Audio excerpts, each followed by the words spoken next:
Sanctus, Sanctus, Sanctus Dominus Deus Sabaoth. Bapak, Ibu, dan saudara-saudariku yang terkasih dalam Tuhan kita Yesus Kristus, salam sejahtera untuk kita semua. Berkat Allah yang Maha Kuasa senantiasa menyertai kita. Marilah kita mendengarkan dan merenungkan bacaan-bacaan kitab suci hari Senin tanggal 4 September tahun 2023. Bacaan pertama dari surat pertama Rasul Paulus kepada jemaat di Tesalonika, bab 4 ayat 13 sampai 17a. Saudara-saudara, kami ingin agar kalian mengetahui tentang orang-orang yang sudah meninggal dunia, supaya kalian jangan berduka cita seperti orang-orang lain yang tidak mempunyai pengharapan. Karena kalau kita percaya bahwa Yesus telah wafat dan bangkit, maka kita percaya juga bahwa semua orang yang telah meninggal dunia dalam Yesus akan dikumpulkan oleh Allah bersama dengan Yesus. Hal ini kami katakan kepadamu seturut sabda Allah ini. Kita yang hidup dan masih tinggal sampai kedatangan Tuhan, sekali-kali takkan mendahului mereka yang sudah meninggal. Sebab pada waktu tanda diberikan, yaitu pada waktu penghulu malaikat berseru dan sangkakala Allah berbunyi, Tuhan sendiri akan turun dari sorga. Dan mereka yang telah meninggal dalam Kristus Yesus akan lebih dahulu bangkit. Sesudah itu, kita yang hidup dan masih tinggal akan diangkat bersama-sama dengan mereka dalam awan, menyongsong Kristus di angkasa. Demikianlah sabda Tuhan. Syukur kepada Allah.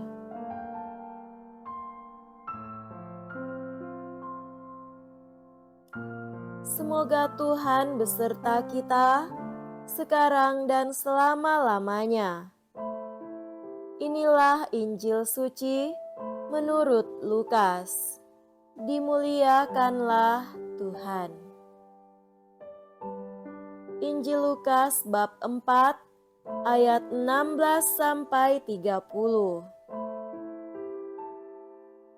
Sekali peristiwa, datanglah Yesus di Nazaret, tempat ia dibesarkan.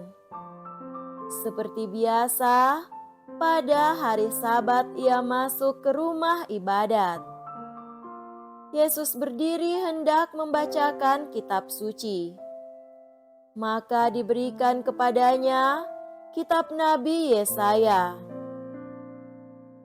Yesus membuka kitab itu dan menemukan ayat-ayat berikut.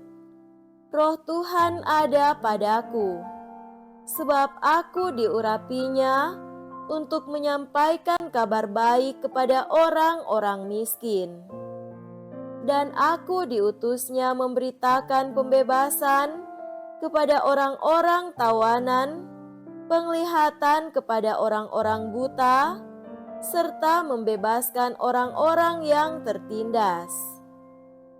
Aku diutusnya memberitakan bahwa tahun rahmat Tuhan telah datang. Kemudian Yesus menutup kitab itu dan mengembalikannya kepada pejabat. Lalu ia duduk, dan mata semua orang dalam rumah ibadat itu tertuju kepadanya. Kemudian Yesus mulai mengajar mereka, katanya, "Pada hari ini genaplah ayat-ayat kitab suci itu pada saat kalian mendengarnya." Semua orang membenarkan Yesus. Mereka heran akan kata-kata indah yang diucapkannya. Lalu mereka berkata, "Bukankah dia anak Yusuf?" Yesus berkata, "Tentu kalian akan mengatakan pepatah ini kepadaku, 'Hai tabib, sembuhkanlah dirimu sendiri. Perbuatlah di sini, di tempat asalmu ini, segala yang kami dengar telah terjadi di Kapernaum.'" Yesus berkata lagi, "Aku berkata kepadamu, sungguh tiada nabi yang dihargai di tempat asalnya.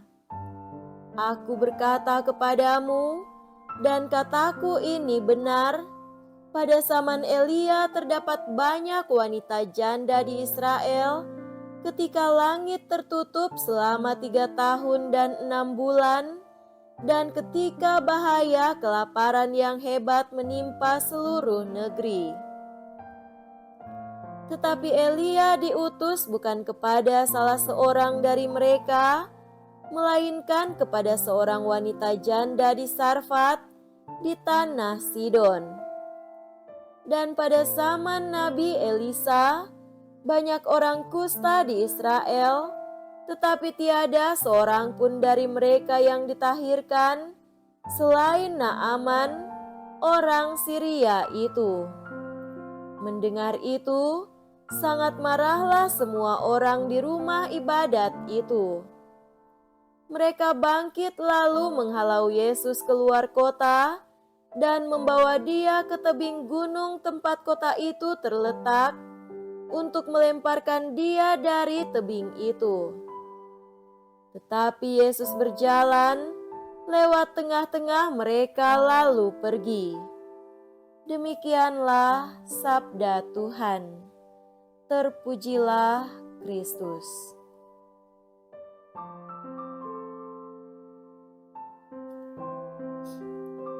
Saudara-saudariku yang terkasih dalam Tuhan kita Yesus Kristus, tema renungan kita pada hari ini adalah seni membangun dunia yang penuh damai dan kebahagiaan. Semua insan di dunia ini merindukan dan menginginkan suasana damai, nyaman, dan tentram. Suasana itu kita temukan dalam relasi kita di rumah, tempat kerja, di gereja, tempat ibadah, atau dalam komunitas lain di mana kita hadir.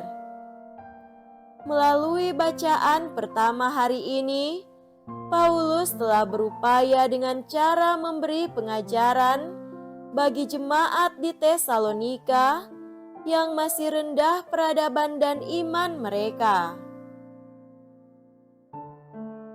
Salah satu contoh, ia berkatekese tentang nasib orang-orang yang telah meninggal.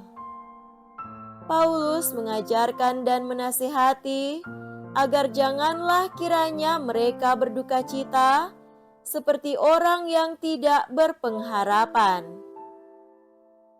Paulus mewartakan kebangkitan Yesus sebagai dasar kekuatan dan harapan kaum Kristiani saat seseorang dipanggil dari dunia ini.